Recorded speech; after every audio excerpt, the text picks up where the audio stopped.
corrientes que tienen una visión que se llama más neomaterialista o materialista, en el cual pone su énfasis en que son las condiciones materiales, concretas en las que personas viven, es la que generan los temas de desigualdad. Y por lo tanto enfatiza que más que una situación de disonancia frente a una realidad que uno espera y que se encuentra cotidianamente, tiene que ver que existen condiciones concretas de falta de acceso a red de servicios, a posibilidades de educación o desarrollo, ¿no? Hay una metáfora que yo la voy a mostrar, ¿eh? Porque quizás también para ponerlo en discusión, ¿no? Que refleja que era un debate entre estas corrientes, estoy caricaturizando una u otra para poder ejemplificarla, yo creo que uno tiene que leer más sobre eso, en el cual hacían una metáfora con respecto al avión, voy a buscarlas, yo la debo tener ahí, y se las puedo comentar al final, que hacía una reflexión con respecto a estas dos corrientes, ¿no? En un debate que había más bien a nivel académico, ¿no?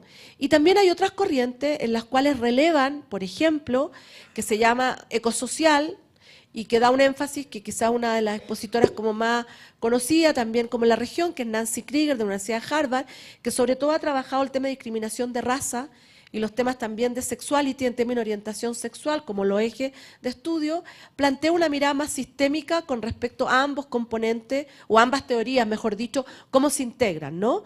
Y ella plantea este tema que uno encarniza la desigualdad, ¿cierto? Se hace parte de uno y que se expresa, ¿cierto?, en términos de problemas o patologías concretas. Ese es otro grupo.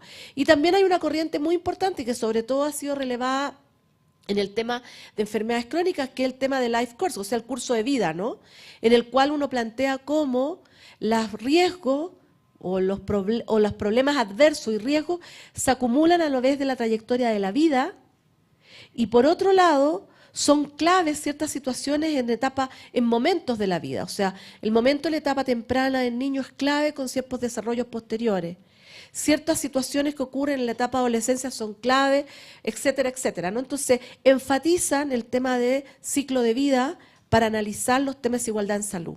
Ahora, esto que yo digo que se acumulan riesgos, no es que la acumulación de riesgo explique solo el tema de la desigualdad. Lo que uno muchas veces plantea en términos de los riesgos está muy asociada a que uno plantee prevalencia o incidencia de determinados problemas de salud, ¿no?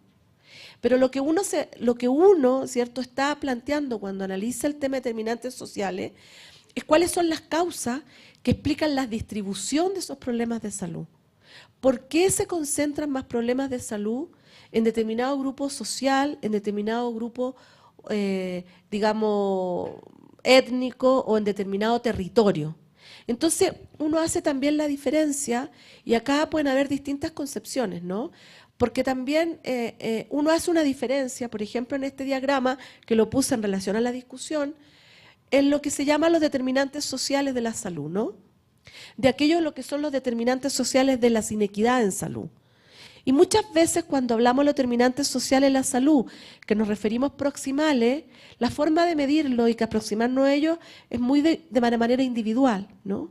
Y por otro lado, ellos están reflejando muchos de los temas que dentro de este gran grupo se ha concentrado muchas acciones de promoción de salud, que son los estilos de vida, y que nosotros miramos de manera individual, y que incluso gran parte de las intervenciones, independiente que sean poblacionales, tienen un mensaje en relación a un cambio en términos individuales. Pero cuando uno habla de las inequidades propiamente tal, uno tiene que ir más atrás, río arriba, y plantearse cuáles son los determinantes sociales de las inequidades en salud. Y acá, en este grupo, está la explicación por qué se distribuyen en determinado grupo o en determinado, digamos, territorio ciertos problemas de salud, o por qué se concentran en determinado grupo o territorio mayores vulnerabilidades, mayores exposición y mayores consecuencias. Entonces, cuando yo quiero abordar las desigualdades o las inequidades, hago lo homólogo porque depende también de dónde uno venga, bueno, no va a entrar en esa discusión. Las inequidades en salud, uno tiene que ir a abordar estos temas, porque es aquí donde uno altera la distribución de esto. Otro que está acá, ¿ok? Ahora, yo creo que esto lo vamos a ir reflexionando, ¿cierto?, cuando ustedes vayan haciendo el módulo. Pero de una otra manera lo que uno está planteando aquí también, que es otra discusión que en la región ha sido larga, ¿no? Cuando uno habla de salud colectiva o cuando uno habla de medicina social, si piensa que los resultados de una población son la suma de los resultados de las personas en forma individual, o si piensa que los resultados de un grupo social no son la suma individual, sino que la explicación de resultados colectivos tienen bases sociales que no tienen una expresión solo individual, ¿no? Y eso también es parte de la discusión y también incluso dentro de la epidemiología, ¿no? De la gente que se desempeña más en la epidemiología social. Entonces, yo creo que hay varios elementos que probablemente van a irle dando a ustedes más sentido en la medida que profundicen. Yo entiendo que ahora uno tiene dudas y yo creo que ese era el sentido, ¿no? Lo primero para abrirse a nuevas cosas es que uno le desordenen un poco lo que tenía estructurado, porque si uno no está abierto, sino a buscar nuevos aspectos o nuevas preguntas o nuevas respuestas, ¿no? Y si ese en parte es parte del objetivo, plantearles nueva información, nueva forma de mirar el tema. Yo sé que hay ciertos paradigmas que uno tiene muy establecidos que rompen parte de ello. Y yo creo que el sentido del curso es reflexionar y tener una mirada crítica, ¿no? Con respecto a esto. Entonces, en ese sentido yo creo que hay cosas que se van a ir aclarando.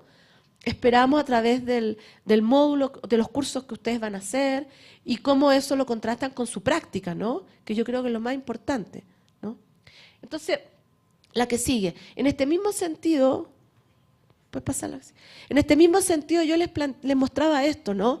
Les decía que habitualmente cuando uno analiza el conjunto de determinantes sociales, pero acá los que se llaman intermediarios, también le llaman proximales según los autores, o determinantes de la salud, acá están los determinantes más estructurales, ¿cierto? En su conjunto, que los pusimos en una, y acá están los mecanismos, ¿no? Que yo les señalé en el marco. Diferenciales consecuencias, diferenciales posición, vulnerabilidad, estratificación y abordaje del contexto. Y yo les decía que habitualmente, ¿puedes pasar la que sigue, por favor? Toda completa. Habitualmente, lo que está en el primer círculo rojo que marcamos, que son servicios, que uno se centra en analizar la utilización de servicios, con respecto a analizar por estratificadores, por ingresos, o incluso si uno quisiera analizar cómo las acciones de promoción llegan a determinados grupos y lo estratifica, está mirando solo una parte de toda la escena, ¿no? Los factores psicosociales, estilos de vida, y habitualmente estos dos aspectos quedan siempre más postergados en el ámbito estructural y en el ámbito, ¿cierto?, de las condiciones de vida y trabajo. La que sigue. Y yo también les mostré este slide, que fue una cosa que trabajamos a partir de algunas ideas previas de otros grupos y decimos, están los determinantes sociales de las inequidades, están los factores de riesgo, servicios, y que eso va a apuntar a la equidad en salud. Dale la que sigue. Pásala, eso. Y entonces lo que estamos diciendo acá, que cuando nosotros hablamos de determinantes sociales y las inequidades, nosotros estamos buscando las causas de la distribución de los problemas de salud. Que cuando nosotros estamos pensando en los factores de riesgo, estamos principalmente pensando en los mecanismos de causalidad de alguna patología o un problema de salud específica, o incluso si lo vemos en términos positivos, ¿no? Acá no se trata que haya factores protectores y factores negativos, y por lo tanto unos son los determinantes sociales y los otros no. Eso no es, esto está todo integrado, ¿no? Pero cuando queremos abordar el tema de desigualdad, necesariamente tenemos que preguntarnos no la causa de los casos, como yo les decía en otro slide, sino la causa de las causas, es decir, la causa de que por qué se distribuyen o se concentran en determinado grupo social o territorio un determinado problema de salud, ¿ok? En ese sentido, pasa la que sigue, dale.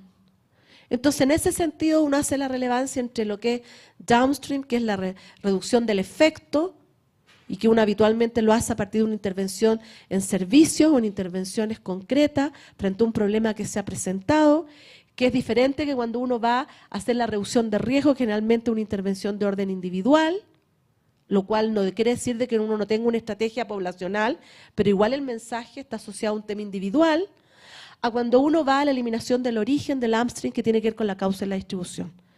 Ahora, esta idea es lo que nosotros queremos profundizar con usted a medida que desarrolla el módulo y que analicemos las distintas teorías, las distintas corrientes, y ustedes se formen su opinión, ¿no? Hay cosas que quizás concederán, hay cosas que quizás no concederán, quizás algunos van a acercarse más a una teoría neomaterialista, quizás otros lo van a ver más de lo psicosocial, quizás otros les va a gustar el ciclo de vida, depende de varios temas, ¿no? Y de las concepciones que ustedes tengan de muchas cosas. Pero eso es parte del proceso, ¿no?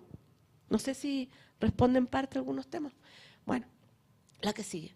Entonces, lo que yo voy a contarles ahora, y que tiene un poco, ustedes hicieron un ejercicio corto, breve, ¿no? Yo voy a tratar de mostrarles algunas cosas que hicimos con respecto a rediseño de programa, ¿no? La que sigue. Entonces, voy a mostrarles un poco los ciclos de revisión, algunas experiencias que se han realizado en Chile, voy a mostrar algunas cosas de España, que también yo trabajé con ellos en esto, y algunas cosas que hay del este de Europa que se hicieron posteriormente. Dale. Entonces, yo quiero comentarles que lo primero que ocurrió cuando nosotros iniciamos este proceso es que la gente decía, esto es muy complejo, esto es una moda, son lo mismo que los factores sociales, pero esto va a tener impacto. ¿Cuál es la evidencia? ¿Dónde vamos a buscar? ¿Qué tenemos que hacer? Pues esto no tiene nada que ver con salud, decían otros, ¿no? Y probablemente algunas de estas cosas ustedes también las han pensado, quizás cuando le llegó la convocatoria, quizás cuando empezaron las sesiones o quizás todavía lo siguen pensando. Bueno, parte del desafío de los que estamos acá es que ustedes, estas bolitas que están acá con esto un poco vayan desapareciendo, ¿no? O vayan siendo mínimas, ¿no? Porque quizás uno igual sigue preguntándose algunas cosas que están ahí, yo por lo menos, ¿no? Bueno, sigamos.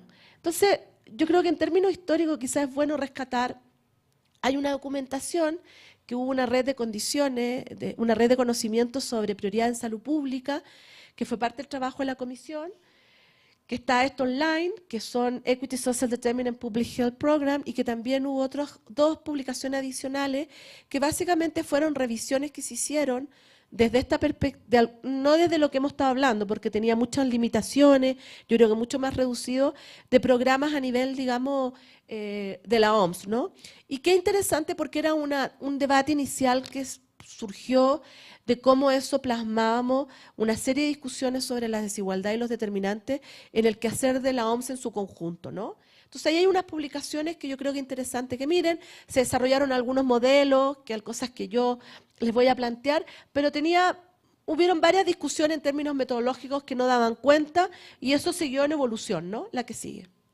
Entonces después, disculpe, tengo algunas slides en inglés, pero voy a contarlas rápido. Después en Chile, a nivel del 2008, por una iniciativa en que se hizo una agenda para la equidad que se llamaba Los 13 Pasos, yo voy a explicar un poco después algo de eso, una de los 13 pasos y tenía 7 objetivos. Uno de los objetivos que nos planteamos, y yo estuve en el equipo, en la Secretaría Técnica en ese momento, a nivel del Ministerio de Salud, era reorientar los programas con un enfoque de equidad y determinantes sociales, ¿no? Y eso significó, ¿cierto?, que 6 programas se incorporaron en el proceso, los que están ahí: salud ocupacional, salud en niños, salud sexual, o sea, salud reproductiva, salud cardiovascular, salud oral, salud bucal y el tema marea roja, ¿no? Desarrollamos nosotros una serie de materiales que lo hicimos en conjunto con la gente, con los equipos de los programas, que son 3 guías metodológicas para hacer este proceso, la que sigue. Y después de eso, este proceso, en una visita de unas reuniones que hicimos sobre intersectorialidad, vinieron gente de España a Chile y les interesó mucho esa experiencia y los acompañamos nosotros durante el 2010 y el 2011 en un proceso en España, que lo hicieron con sus comunidades autónomas. Tomaron lo que nosotros habíamos hecho y hicimos modificaciones adaptadas al contexto que ellos estaban realizando, porque ahí hubieron no solo programas, sino algunas políticas o estrategias. Además, el Ministerio de Salud de España es bien raro porque, bueno, no sé si es raro, pero no tiene competencia sobre las comunidades en realidad son autónomas, en materia son orientaciones muy generales, y por lo tanto trabajamos con cada una de las comunidades autónomas, ¿no? Y desarrollaron unas guías, unas que están en español y están en inglés, que es esta, que se basó en la guía chilena, con algunos avances y mejorías, que uno también la encuentra online, ¿cierto? Y que puede mirarse, digamos, en más detalle. La que sigue. Después de eso, a partir de esa experiencia, ¿cierto?, hubo interés por un grupo prioritario que trabajaban en Europa en términos de exclusión social, que era la población gitana, ¿cierto?, y que por lo tanto priorizaron en poder hacer esta estrategia, reorientar los programas, sobre todo el programa maternal y del niño, con un enfoque de equidad determinante. Y tomaron un poco los instrumentos que habíamos trabajado nosotros para adecuarlo y hacer un proceso en estos países, ¿cierto?, que participó Bulgaria, Macedonia, ¿cierto?, Montenegro, se me olvidan algunos otros, ¿no? Digo esto porque este proceso, que ustedes algo van a ver, ¿cierto? No todo, ¿no? Porque ahí les voy a mostrar como los tiempos que tomaron en estos países. Es una experiencia, ¿cierto?, que ha sido probada, ¿no? Y se ha realizado y que ha tenido mejoría y que siempre puede mejorarse, ¿no? No es como que a alguien se le ocurrió y quiere experimentar, digamos, con todos ustedes, ¿no? Una cosa así, lo digo en este sentido con respecto a lo que se ha estado haciendo, ¿no?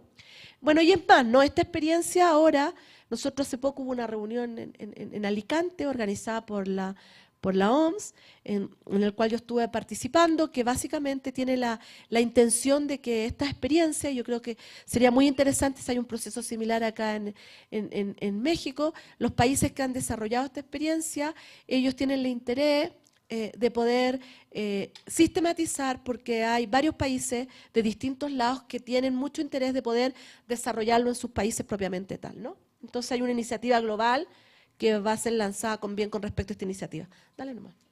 Bueno, esta fue una agenda, lo que yo les comenté, para ver un contexto donde estaba, que eran 7 objetivos y 3 acciones, que era el plan sobre abordar la equidad en Chile, que dependió de la Subsecretaría de Salud Pública. Tuvimos una página web que estuvo subida por vasto tiempo.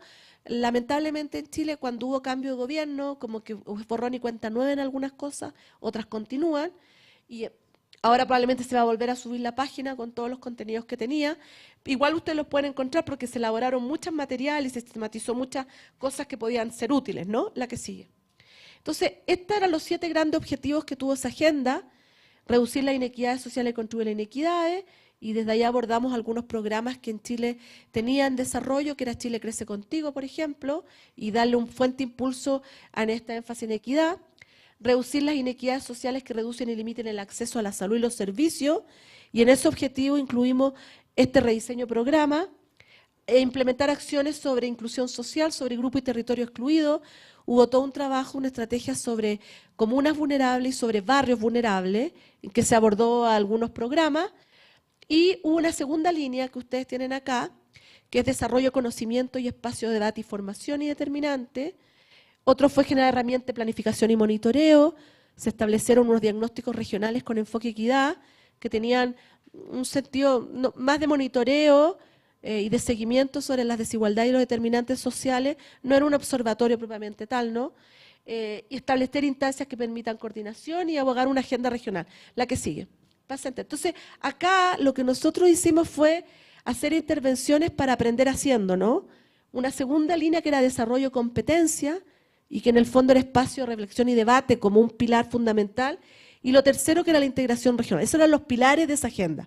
Ahora, yo igual creo bien exitoso lo que presentaron ustedes el primer día, que lo que escuché que presentó Diego cuando yo estuve, que tenía una serie de iniciativas de desarrollo, competencia, capacitación, que este curso, otro entiendo que van a estar desarrollando, que tienen la intención del tema del monitoreo, que tienen la intención de algunos trabajos de intervención a través de la red de intersectorialidad. Tiene similitud con estos 3 ejes, ¿no? Que yo creo que es clave, ¿no? Uno aprende haciendo, pero necesita espacios, competencias y debate. Y por otro lado, la experiencia regional, ¿no? La que sigue. Bueno, en ese contexto, en este foco que está en rojo, que es reducir las inequidades sociales, que reducen y limiten el acceso a salud, nosotros desarrollamos el tema de la orientación de los programas. La que sigue. Bueno, estos son materiales de las cosas que hicimos de las otras, ¿no? Y ustedes lo pueden encontrar online, ¿no? El programa de comunas vulnerables, esta fue orientaciones metodológicas para las comunas, que era el tema de acceso, una guía para análisis de información y equidad, y lo de barrios vulnerables, ¿no? Que si la buscan seguramente la van a encontrar online. La que sigue. Bueno, entonces yo me voy a centrar en esto, que es iniciar el proceso de revisión de programas de salud con perspectiva de equidad determinante, ¿no? Que es lo que... Da la que sigue. Entonces, lo primero que nosotros desarrollamos, la experiencia en Chile fue que, si bien había conocimiento y formación, había un grupo que venía trabajando este tema a largo tiempo. Yo venía trabajando en la comisión determinante social en la OMS, entonces uno venía con mucha información, redes, etcétera. Fue trabajar este tema con la gente, ¿no? O sea, me refiero con la gente, con lo encargado de los programas al interior del ministerio. Es como, si nosotros vamos a rediseñar el programa de promoción, no es que uno haga una guía, uno se la entrega y usted la aplica y una lista de chequeo, sino que uno trae una propuesta, una guía, la discute, la ve la factibilidad, la modifica, la adapta y la aplica. Porque el contexto es un tema fundamental. Y también lo es cuando uno genera competencia, ¿no?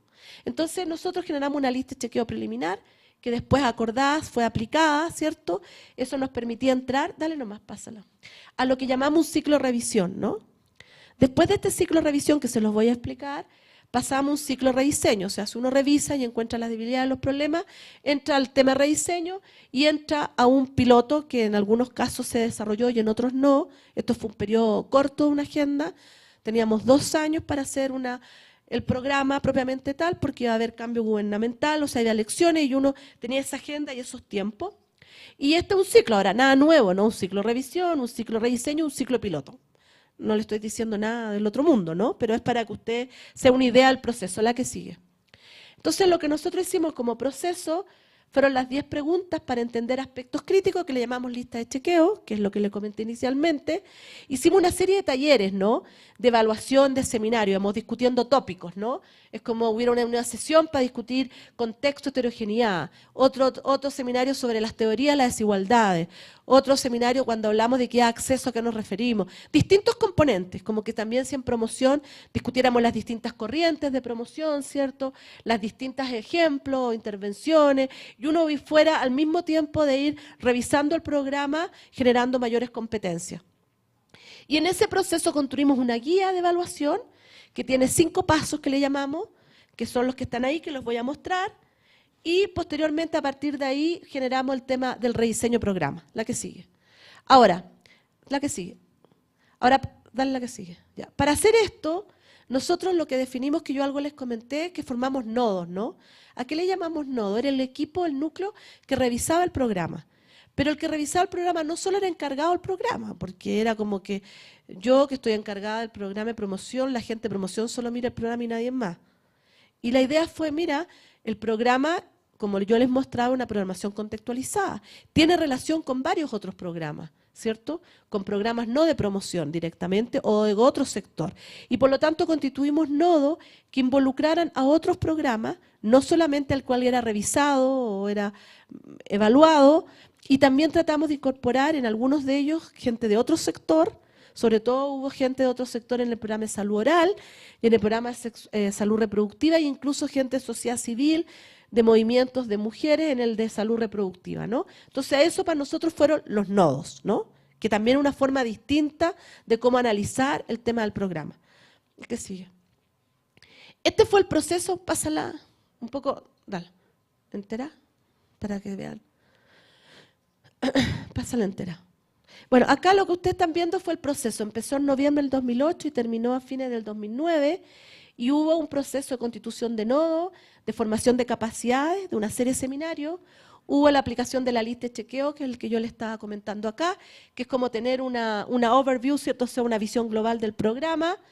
El proceso de revisión del ciclo de revisión, que hubieron distintas etapas, el etapa de rediseño, y en ese proceso fuimos generando las herramientas de apoyo, ¿no? Al final. Dale. Bueno, y ahí está el tema de piloto, incluso la identificación de indicadores para monitorizar ese rediseño y la validación de ellos. Digo esto porque todo este proceso nosotros no lo podemos hacer en un módulo que es el módulo 2 del curso. Absurdo. Entonces lo que ustedes van a ver son algunos aspectos de acá, que les van a dar luces, que les van a plantear inquietudes y quizá a partir de ahí una voluntad de hacer un proceso completo, en profundidad con respecto a esto, pero le va a dar algunas herramientas, ¿no? Esa es la idea, ¿no? Esa es lo que sigue. Bueno, estos son los 3 documentos que hay, conceptual, la lista de chequeo y el otro. Esta es la lista de chequeo, que ustedes, algunas cosas de estas fueron modificadas y que ustedes la tienen creo que en su carpeta que les entregaron, que decidimos que va a ser una de las primeras tareas que ustedes hacen cuando ingresan a la plataforma y al trabajo al inicio del módulo 2, y que es una lista que nos permite plantearnos como algunas de las preguntas que ustedes hicieron en el ejercicio, ¿no? O sea, cuáles son los objetivos del programa, cómo existe una equidad, qué grupos son o no beneficiarios, cómo se construyen las necesidades de los grupos al cual yo tengo que llegar, cómo evalúo mi programa, tengo herramientas de evaluación, existe información o no, qué información no existe, etcétera, ¿no? Que es una etapa con preguntas muy orientadas de la perspectiva de equidad, ¿no? De esto también ustedes pueden encontrar otra literatura, un tema muy desarrollado de los ingleses es la auditoría, ¿no? En materia de equidad. Ya hay guías muy buenas, muy interesantes para auditar los programas o los servicios desde la perspectiva de equidad, que ustedes la pueden encontrar, que están online, están disponibles y pueden nutrirse como desde otra perspectiva. Nosotros revisamos todos esos instrumentos y tratamos de, a partir de ahí, construir algunas cosas de las que hicimos, ¿no? Para que siga. Dale. Entonces, Yo les dije que estaba esto, la lista de chequeo que les mostré, después este ciclo de revisión, ciclo de rediseño, ciclo del piloto, dale. Y cuando uno va al ciclo de revisión, dale. El ciclo de revisión tiene 5 pasos, que son estos, ¿no? Primero es entender la teoría del programa, que algo conversamos, ¿cierto? Muy general ayer, y yo voy a mostrarles algo ahora, y que uno diagrama incluso las etapas clave. Segundo, después identifica quiénes acceden y se benefician en cada etapa clave, porque uno va perdiendo distintos grupos, depende de la actividad o del momento del programa. Tercero, uno analiza las barreras y facilitadores que hay en cada etapa, y a partir de las barreras y facilitadores uno vincula cómo eso está asociado con los temas de los determinantes sociales de la salud, o sea, a partir de una acción concreta, uno vincula el tema de la determinación social, y finalmente el quinto paso acorda los objetivos y las prioridades del rediseño.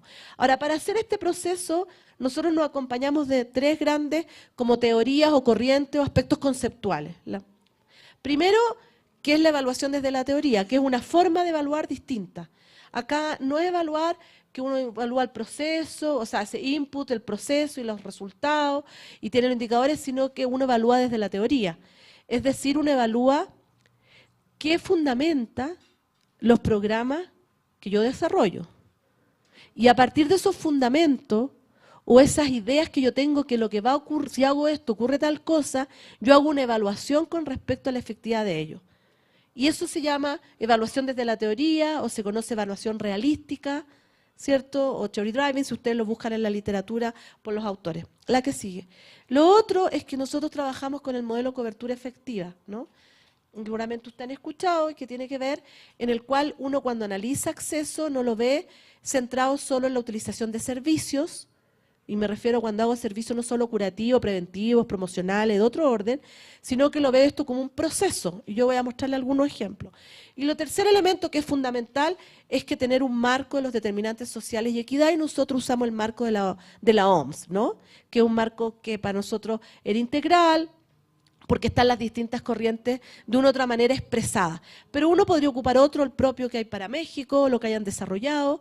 A partir de ese marco han habido varias modificaciones, por ejemplo, en el proceso en España de la comisión que hizo sobre determinantes sociales y equidad hace como 3 años atrás.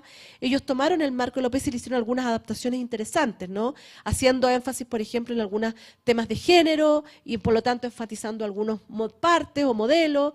Quizás otros quieren enfatizar algunos temas vinculados a las diferencias en materia de etnicidad o de pueblo originario, etcétera. Entonces yo creo que eso es parte de lo que uno desarrolla, ¿no? La que sigue. Entonces acá está el ciclo de revisión. Son 5 pasos.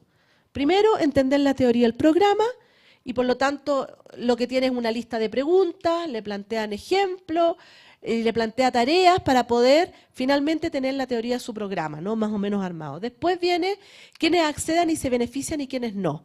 ¿Cómo identificamos los grupos que son beneficiarios del programa y cuáles son los grupos sociales del cual no son beneficiarios del programa?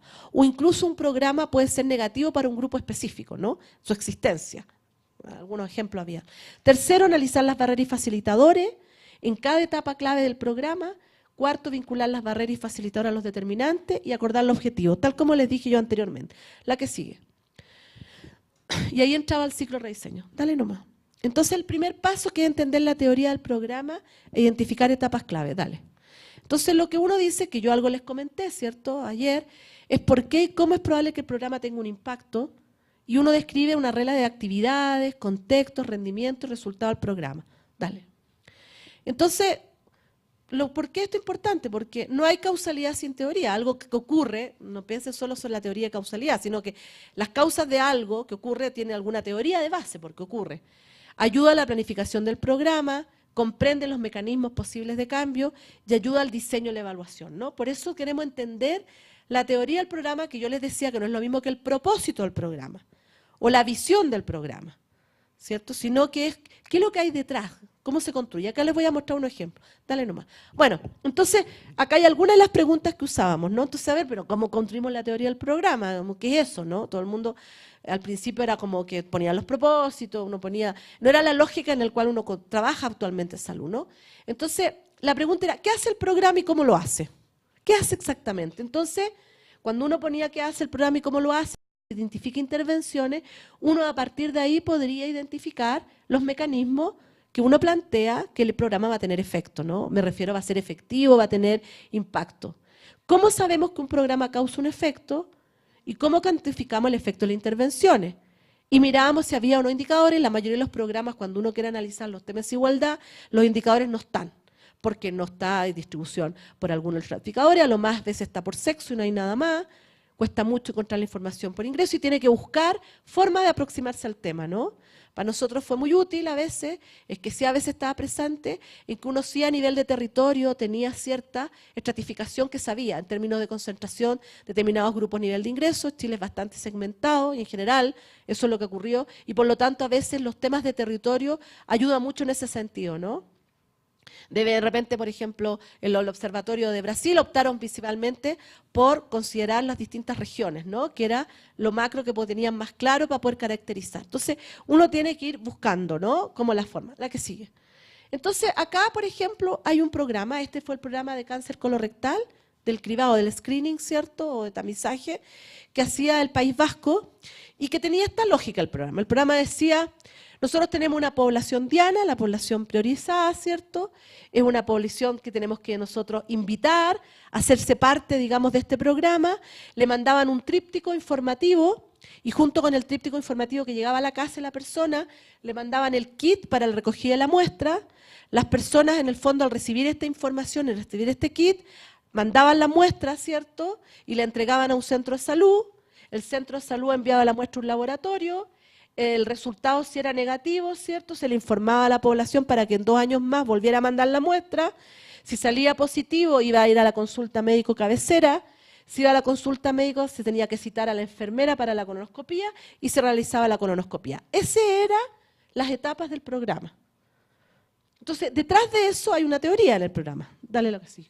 Decía, la pesquisa poblacional del cáncer de colon puede hacerse a través del cribado poblacional con una invitación de los asistentes a través de la entrega de información escrita y entregándoles a ellos la responsabilidad de responder, de enviar al centro de salud los kits de muestra enviados a sus domicilios en caso que acepte participar. De este modo se disminuirá la mortalidad de cáncer colorectal y se aumentará la pesquisa oportuna del cáncer. Esa es la teoría que hay en el programa. No estamos hablando del propósito. Entonces, cuando uno la tiene acá escrita, la teoría, uno puede entrar y decir, a ver, pero esta teoría ¿funciona o no funciona? ¿Es suficiente la entrega de información a las personas para que decidan mandar el kit? ¿La información que nosotros entregamos, si es para toda la población igual, hace diferencia con respecto a la respuesta? Si llega el kit, ¿es expedito, digamos, que acceda, ¿cierto?, a mandarse al laboratorio? Si llega al laboratorio, ¿qué ocurre? Y a partir de ahí fuimos construyendo qué pasaba en cada etapa, ¿no? Yo les estoy mostrando una cosa general, ¿no? Para que tengan una idea de cómo fue el proceso.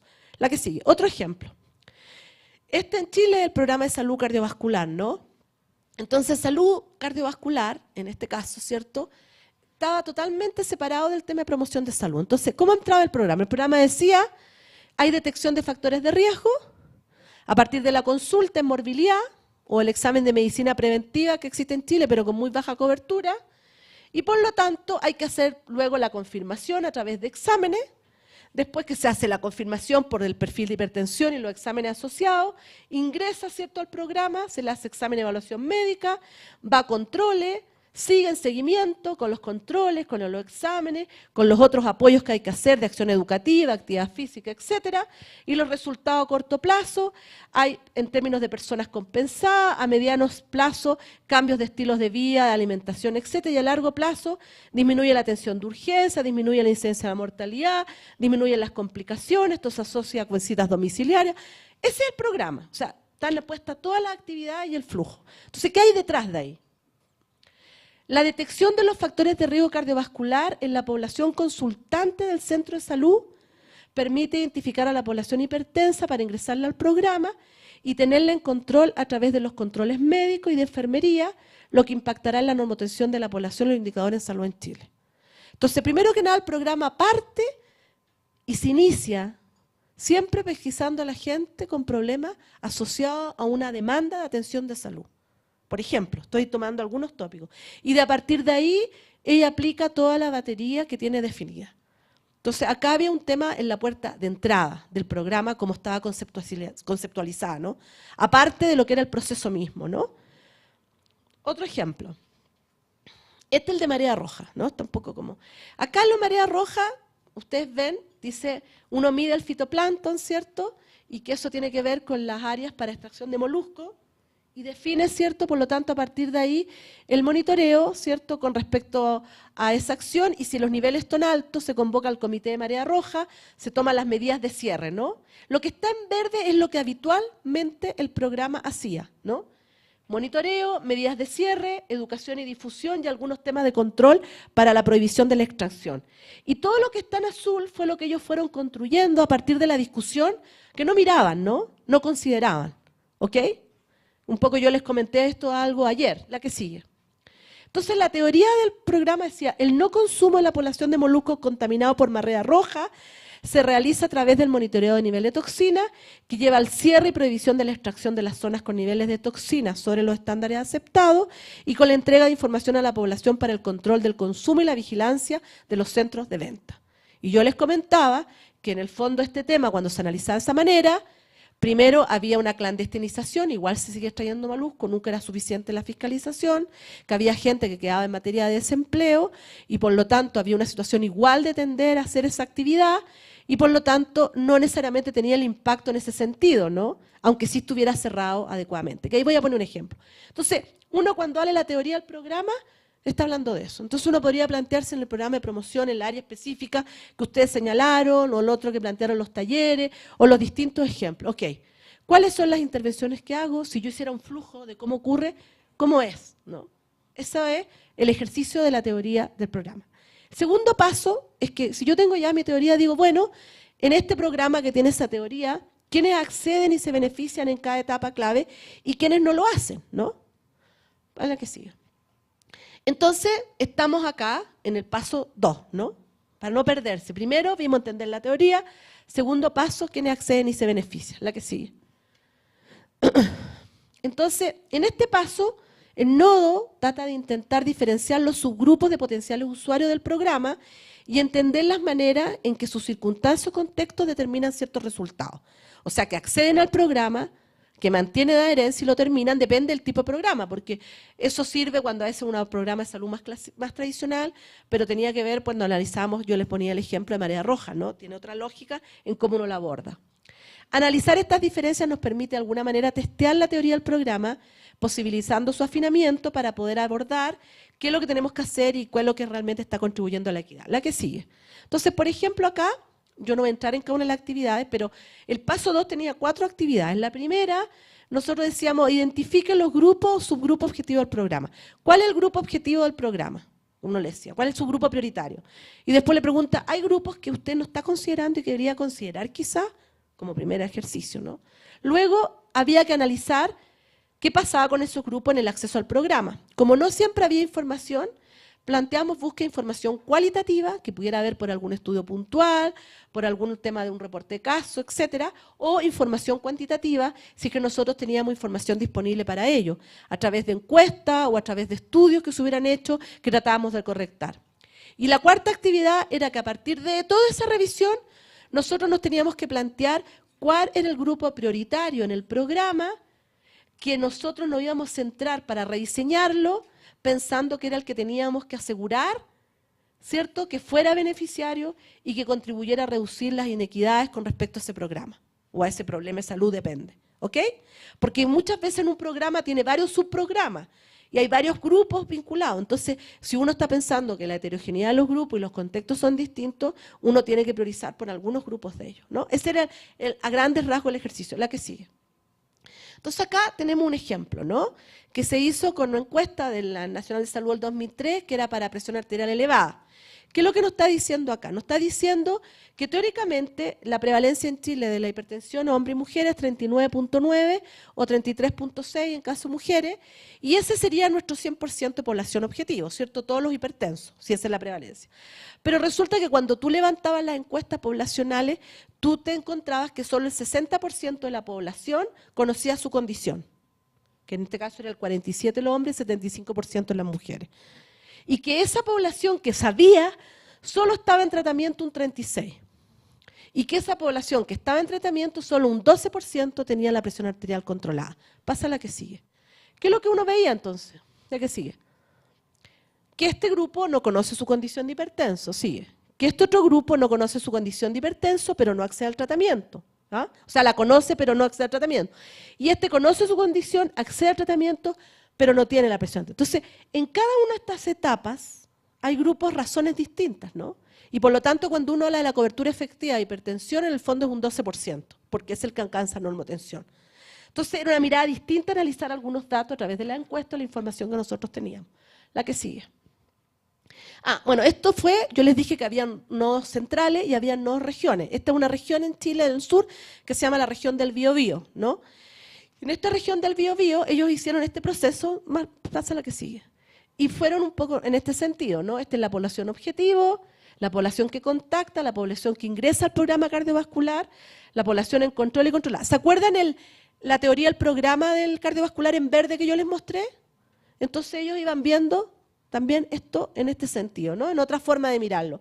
¿Y qué veían? Que principalmente la población excluida eran los varones adultos, menores de 55 años, y en el fondo los que no contactaban, la mayoría era población laboral, adulta joven.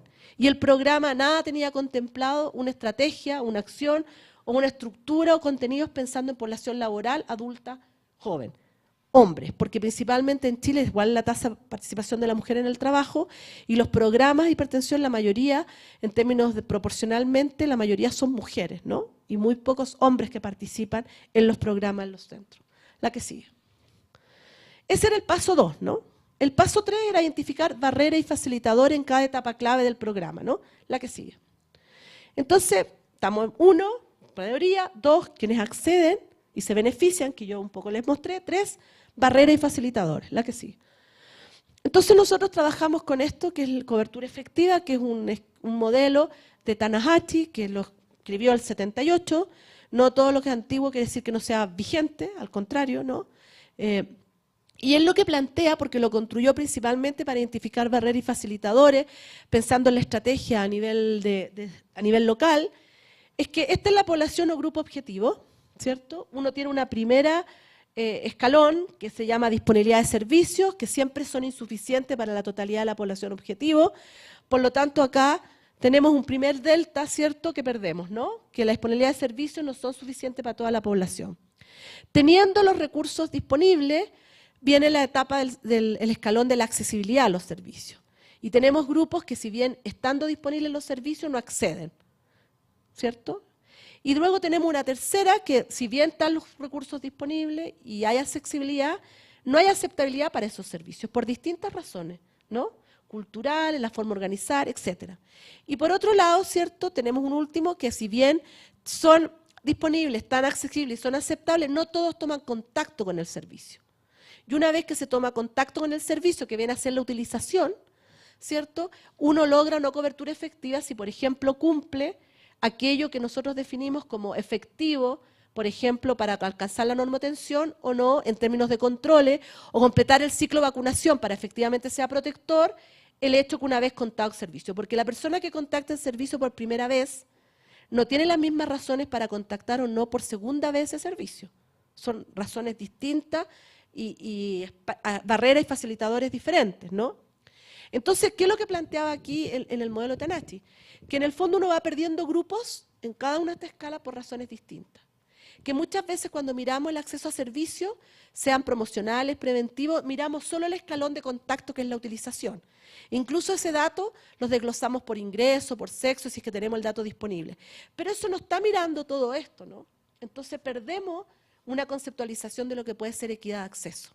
Y lo que plantea, ¿cierto, Tanahashi, que hay una curva, ¿no?, con respecto a acceso.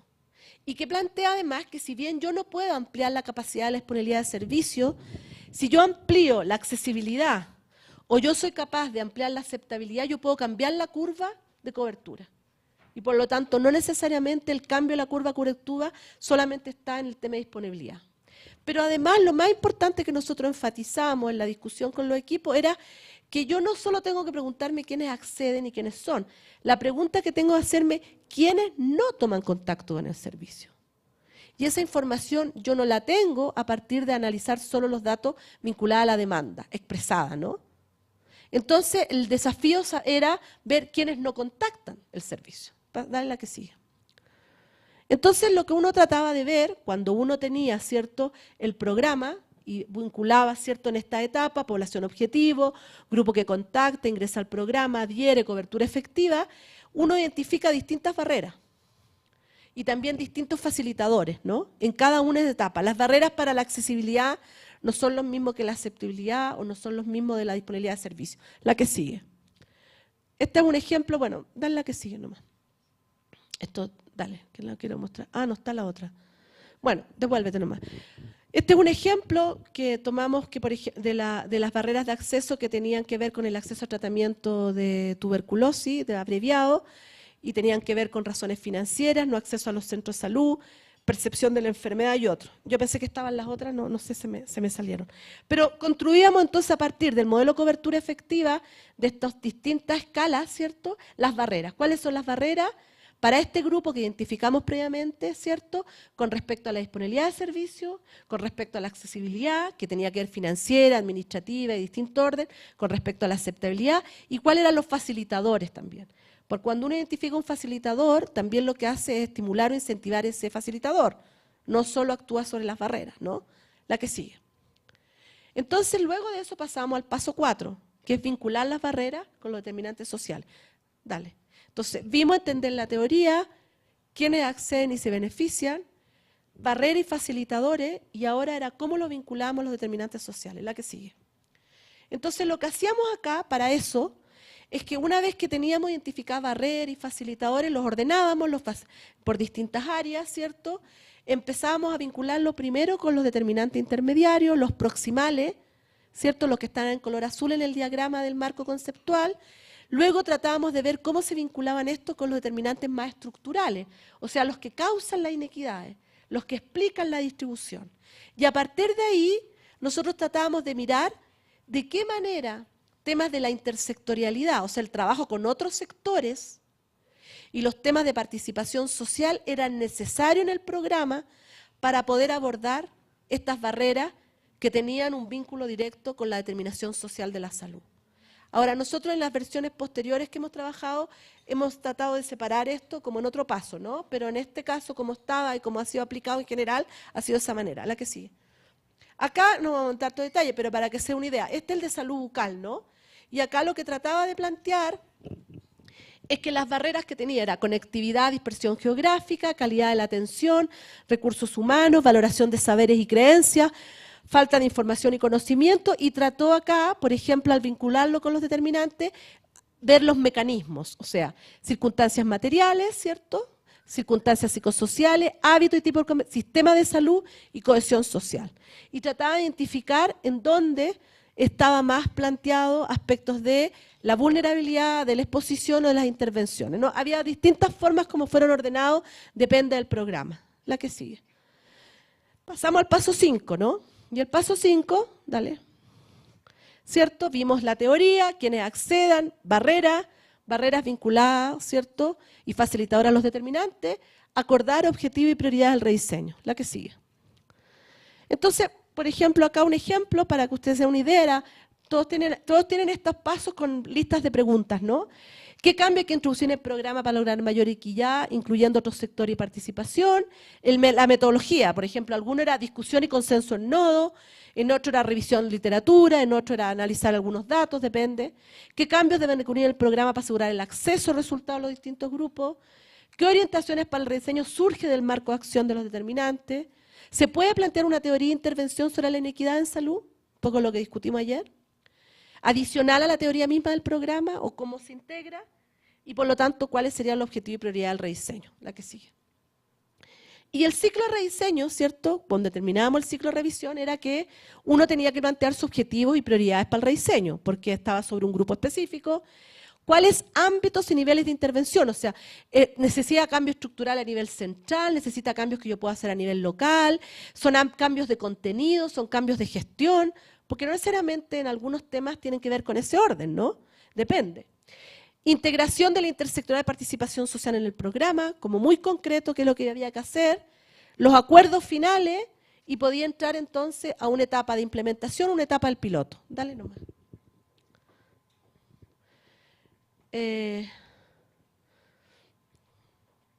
Bueno, esa sale la que sigue. Entonces acá volvemos a lo que le dijimos, ¿no? Lo que uno hacía de una u otra manera en el proceso es que primero construye la teoría del programa como habitualmente funciona, que es lo que está en azul acá, ¿no? Y después lo que uno hace a partir de toda esta revisión de los 5 pasos y de este distinto proceso de reflexión, lo ayuda a construir esta segunda etapa, ¿no? Que es esta otra línea que hablamos al día de ayer. Y esto dando un fuerte énfasis que en el rediseño tenga el componente intersectorial y participación social. La que sigue. Entonces, por ejemplo, acá está la de lo que era la marea roja, ¿no? Que yo les mostré. Este era el diagrama de la teoría que hicieron inicial. Y después quedó, yo lo escribí está en inglés, disculpen, pero quedó finalmente lo siguiente. Pásalo entera, ¿no? Que son 3 ejes, ¿no? Que había que incrementar la cobertura en educación y monitoreo, pero para eso se requiere un trabajo intersectorial y participativo, que el rol del Ministerio de Salud tenía un impacto sobre el tema socioeconómico de sus grupos sociales y por lo tanto se requería un trabajo intersectorial con otros sectores para el financiamiento de ciertos subsidios y participación de los actores en ese proceso, y había que incrementar el debate y la información sobre el monitoreo y el cierre para poder difundir y evitar. Entonces, estructuró el programa de una manera distinta. Yo no puse todas las flechas porque cambiaron un montón de cosas, y uno cuando está en el programa se lo sabe bien, le parece obvio, lo que están fuera cuesta, ¿no? La que sigue. Este es el que yo les mostré de cáncer colorectal, ¿cierto? ¿Y qué es lo que se plantearon ellos? Dale la que sigue. Se plantearon que había que informar a la sociedad los resultados del programa, que había que generar foro de participación para cuando a la población diana le llegara esa invitación, ¿cierto?, a tomarse el examen, estuviera informada, que había que buscar otras formas de sensibilización para que la gente participara, que había que hacer el tríptico específico para cada CEPSO y había que hacerlo en distintos idiomas, ¿cierto? Que acá había que hacer el estudio de las causas por qué la gente no entregaba las muestras, si bien le llegaba y quizás se las tomaba, por qué no las mandaba o no le entregaba, quizás había una forma de la entrega que no era expedito. Había que buscar otros servicios posibles que pudieran hacer esta actividad, como servicios médicos en empresa u otros mecanismos que hubieran. Tenían que estudiar la causa de la realización de la colonoscopía, porque si bien se la daban, no llegaban. Y estos temas, ¿cierto?, implicaban un trabajo intersectorial y trabajaba un tema de participación. Y eso en el País Vasco lo cambiaron y lo están implementando de una manera distinta, ¿no? Este programa. La que sigue. Bueno, en el programa cardiovascular, ¿cierto?, te ocupes que está en inglés, pero básicamente lo que define es que hay un concepto, ¿cierto?, hay un tema central en cómo miramos el tema de determinantes sociales, ¿cierto?, que hay que reconocer cierta influencia de otros sectores en el trabajo en salud, sobre todo en el grupo que ellos identificaron, que era el grupo de trabajadores, que hay que incluir de una manera distinta el análisis de equidad en los programas, el tema de monitoreo, ¿cierto?, y hay que agregar información para que eso pueda identificar estos subgrupos. Pasa la que sigue, pero que ahí está el diagrama, mira. Y acá, por ejemplo, es una cosa que se hizo para cobertura efectiva, que les muestro del tema de cardiovascular. Entonces lo que se hizo fue empezar a levantar, y que lo que se está levantando habitualmente por territorio es que población mayor de 34 años, que está ahí, con hipertensión arterial, que se levantaba la prevalencia a partir de la medición elevada que se hacía en terreno o estaban en tratamiento fármaco, teníamos un 49.6, que conocía su condición 64.5, no conocía su condición que era hipertenso un 35, por lo tanto este grupo se pierde en la forma en que está construido el programa, porque solo lo hace aquellos que van a demandar atención vinculada a un tema específico. A partir de ahí, solamente el 80% estaba en tratamiento, un 19% no se controla, otro grupo que se pierde.